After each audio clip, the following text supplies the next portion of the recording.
السلام علیکم ورحمۃ اللہ وبرکاتہ۔ ایک تو روزانہ سورہ یاسین پڑھ کر ان کے لیے دعا کریں، ٹھیک ہے؟ اور ایسے ہی 2 رکعت صلاۃ الحاجت پڑھ کر ان کے لیے دعا کریں۔ تیسرا ہے کہ صبح شام منزل پڑھنے کا اہتمام کریں۔ چوتھا ہے کہ تہجد کی نماز سب گھر والے اہتمام سے پڑھے اور گڑ گڑا کر اللہ تعالیٰ سے دعا مانگے۔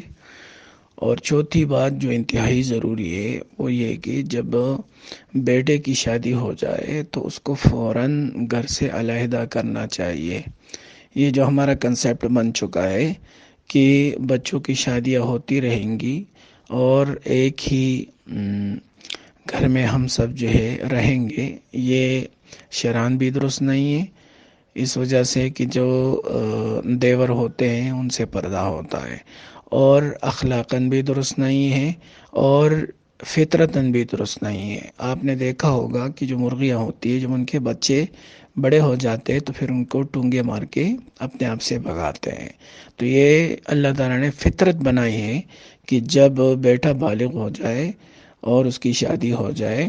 تو پھر اس کی جو ڈولی ہے وہ بالکل علیحدہ گھر میں لانی چاہیے، جس کی چار دیواری الگ ہو، جس کا کچن الگ ہو، جس کا سارا کچھ الگ ہو۔ یہ ہم فطرت کے خلاف جو زندگی گزار رہے، اس نے جو ہے بہت سارا الجھاؤ پیدا کیا ہوا ہے، بہت ساری پریشانیاں پیدا کی ہوئی ہے۔ ہم وظائف کے ذریعے سے اور چف اور کف کے ذریعے سے ان مسائل کو ختم کرنا چاہتے ہیں، لیکن یہ یاد رکھنا چاہیے جب تک ہم فطری زندگی کی طرف نہیں جائیں گے اور شرعی زندگی کی طرف نہیں جائیں گے تو ہمارے مسائل ختم نہیں ہوں گے بلکہ مزید الجھاؤ کا شکار ہوں گے۔ یہ جو غیر مسلم ہے جن کو ہم انگریز کہتے ہیں، ان کا طریقہ کار یہ ہے، بیٹا ہوا بالغ، بیٹی ہوئی بالغ، تو ان سے کہا جاتا ہے بس ٹھیک ہے، اپنے لیے اب گھر کا انتظام کرو اور یہ گھر خالی کرو۔ تو یہ الگ سی بات ہے کہ وہ بیٹی کو بھی نکال دیتے ہیں اور بیٹی پھر اپنے لیے جو ہے مناسب جگہ ڈھونڈتے ہیں، لیکن اتنی بات ان کی درست ہے کہ بیٹا جب بالغ ہو جائے تو اس کو فوراً کہہ دینا چاہیے کہ اپنے لیے گھر کا انتظام کرے۔ ایسے ہی عربوں میں اگر آپ لوگوں کا جانا ہوا ہوگا تو آپ نے وہاں دیکھا ہوگا ان کی جب شادی ہوتی ہے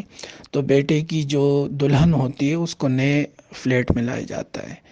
نئے گھر میں لایا جاتا ہے، اس وجہ سے کہ وہ قرآن اور حدیث کو سمجھتے ہیں، اس کے مزاج کو سمجھتے ہیں اور اس کی حساسیت کو سمجھتے ہیں، تو اس وجہ سے ان کی زندگیاں بڑی خوشگوار ہوتی ہیں، ٹھیک ہے؟ تو اگر ہم ان الجھنوں کو ختم کرنا چاہتے ہیں تو بجائے اس کی کہ وظائف پہ وظائف کریں، جو اصل مسئلے کا حل ہے اس کی طرف ہم متوجہ ہو۔ بے شک کرائے کا گھر ہو، لیکن وہ اس سے بہتر ہے کہ باپ اور بیٹے اور ساس اور بہو ہر وقت لڑتے رہے، ایک دوسرے کی غیبتیں کرتے رہے، ایک دوسرے کے پیچھے باتیں کرتے رہے، ایک دوسرے سے دل بالکل